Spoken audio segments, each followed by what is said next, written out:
Welcome to the Cathedral Basilica of Saints Peter and Paul. The Archdiocese held a special Mass November 18th to celebrate the installation of St. Catherine's tomb. It was almost like we were experiencing, to a certain degree, a second canonization Mass.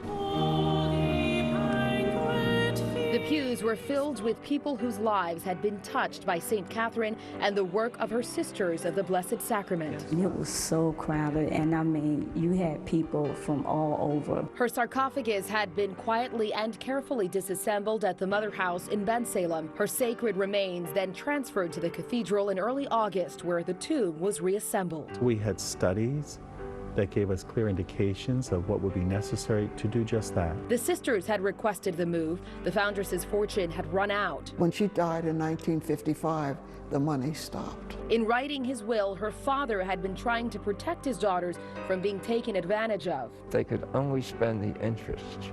They could never touch the principal. When they died, the money would go to their children, not their husbands.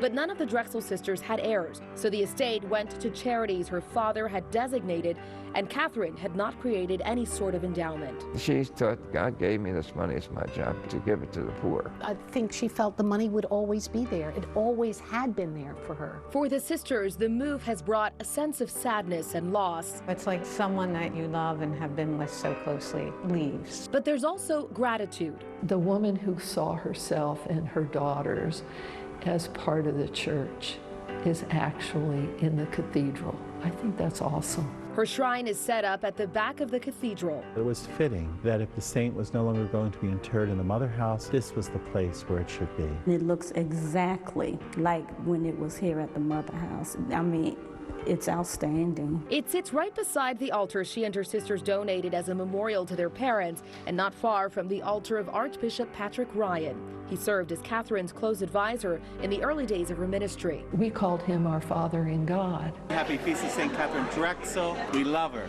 At the Mass to celebrate her feast day on March 3rd, St. Catherine once again proved she can pack the pews.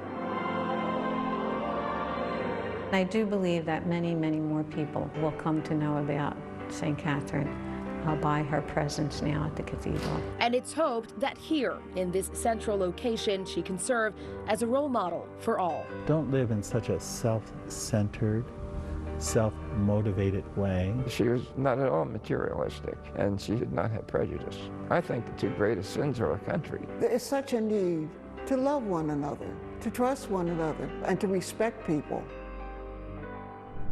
Since St. Catherine was moved here, the Archdiocese has seen a steep increase in the number of pilgrims coming to pray at her tomb. And for that reason, it's just been named an Archdiocesan shrine, with the hopes that it will soon be designated a national shrine. That will draw even more ceremony and attention to her story and the lessons of her life. Well, if you'd like to visit, the cathedral is open every day and welcomes everyone.